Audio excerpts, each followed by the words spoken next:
Hi, I'm Jo from Mooney & Co Estate Agents, and today answering all things in finance and how to buy houses and how to move is Margaret. Margaret from Finance Path.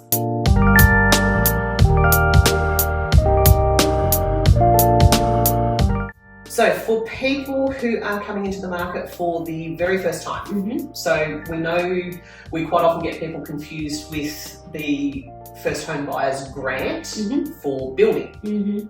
But there's also some really good options for first home buyers of established homes. Yeah. What do we got? Yeah. Okay, so I'll probably discuss it all in one little, package. So First Home Buyers Grants, $10,000 if you're building a new house or moving into a brand new house. So that means, let's say, for example, someone is buying an ex-display home and no one has lived in that house before. That is still a new home and you can still get the $10,000 for it. Is there a purchase limit price? There is, and you're testing me. Is it still $750? I think it's $750 for the First Home Buyers Grant, but it's $750 build cost. So not land? No. So if they're buying land and build, the build cost can't be more than $750. It would not want to be. If it's an established property that hasn't been lived in before, it's the full contract price, $750. So if they're buying an ex-display home, maximum would be $750. Yeah. So also first home buyers get the stamp duty discount up to $600,000. They're exempt. And then between... So can I just clarify that? Because one of the things that some of the first home buyers are very confused by is just because they might buy a house over 600, they think they lose that. No. But they don't. No. So it's the discount is tiered from 600 to 750. So the higher the purchase price above 600, the less of a discount you get. Yeah. So it doesn't cut off completely at 600. There's a little bit of stamp duty, depending. So they don't have to freeze. Go, I can't offer more than 600. Yeah. They can. Because one of the things with first home buyers, when we're asking them about their budgets and all those sort of things, and they say 600, and I just say to them, is that because the bank said you can buy to 600, or do you just not want to pay stamp duty? And normally it's, we don't want to pay stamp duty. And I go, okay, I get that. However, have a think about this. And they go, and go, all right, if you are hell-bent on buying only at 600 so that you don't pay stamp duty, are you going to be buying a house that you have to move out of soon? How long is that house going to actually suit your needs? And let's be honest, how many houses are under 600 now? There's not a lot around, right? No, there's not a lot around. I think the government probably needs to re-look at the numbers for that. Remind me to share with you the link to our stamp duty calculator so you can then share it with your clients and they can plug in the purchase price and then they can see how much the stamp duty is above that 600. So they don't have to be frightened of, making an offer for 610 or 615 or, Because they're only paying stamp duty on 10 or 15 roughly. I'm not really sure how that works. It just... we plug it into the calculator and it spits out a number. So I don't know the formula behind it. What I often do with them is I will show them the calculator of what they will pay compared to what I would pay. Yeah, that makes them really happy, doesn't it? Yeah, it makes me sad.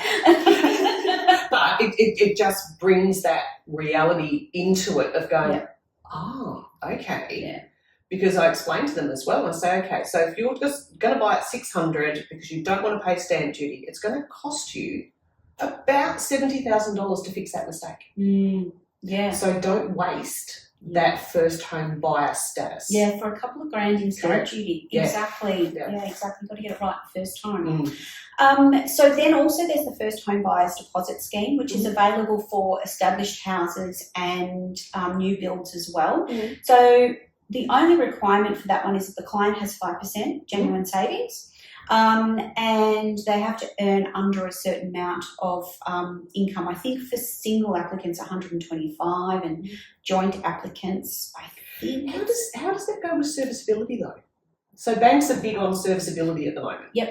So if they can come in on 5% deposit, genuine savings, but have to earn under a certain threshold. How's that balancing out now? Yeah, so for a single applicant, it's really difficult given the price of houses, right? Yeah.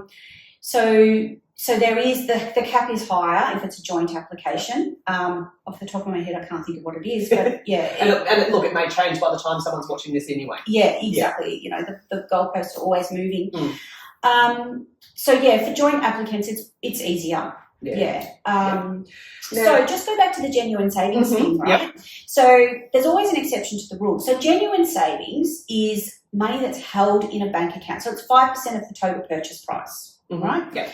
So if it's a $600,000 purchase, that's $30,000 that they've either saved genuinely or paid in rent.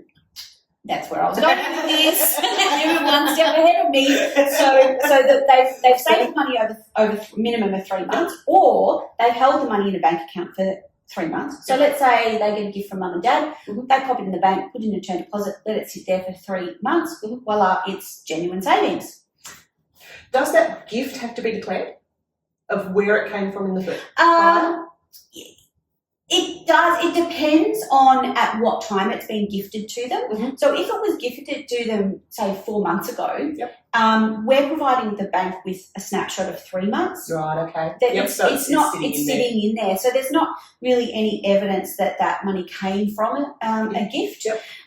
It's not detrimental whether it came from a gift or not. So it doesn't. It's not a major issue. And then going back to the rent, so there are some lenders that have a genuine savings policy, I guess, tick off if they have been renting.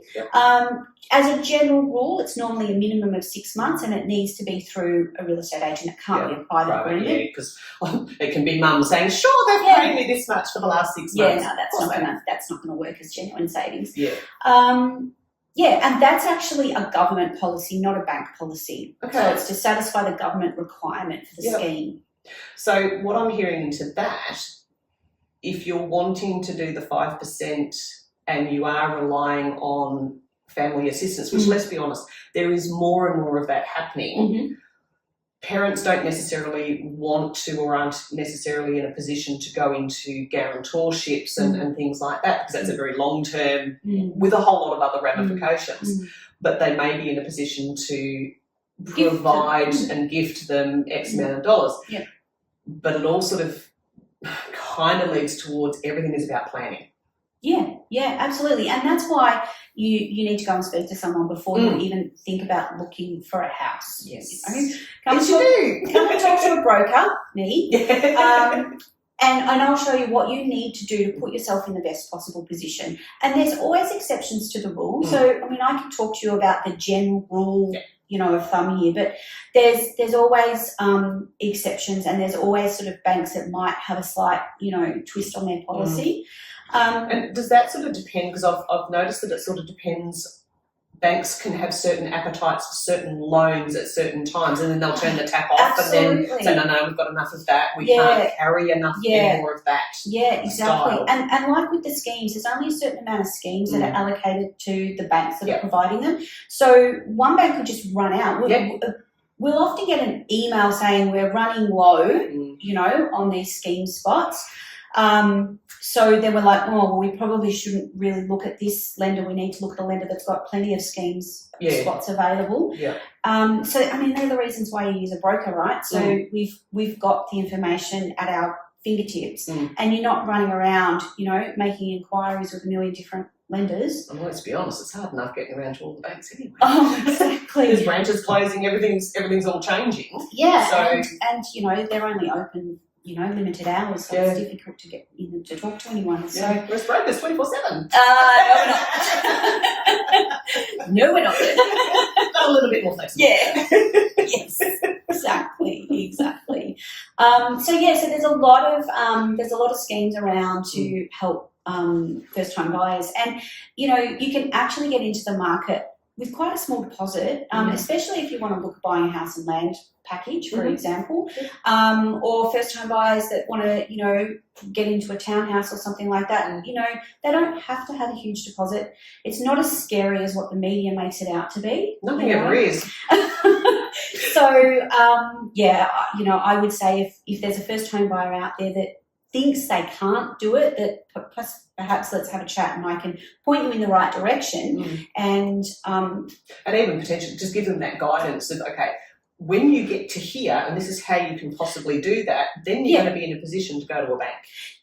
As in, put the application exactly. in. Exactly. So I like to sort of think of myself like a money coach. So I'll sit down with them and go, okay, these are the things that you need to do with your money, and and we look at the income. If their income is not quite there, then there might be the capacity that they could get a second job or increase their hours, or So they're the conversations that you need to have.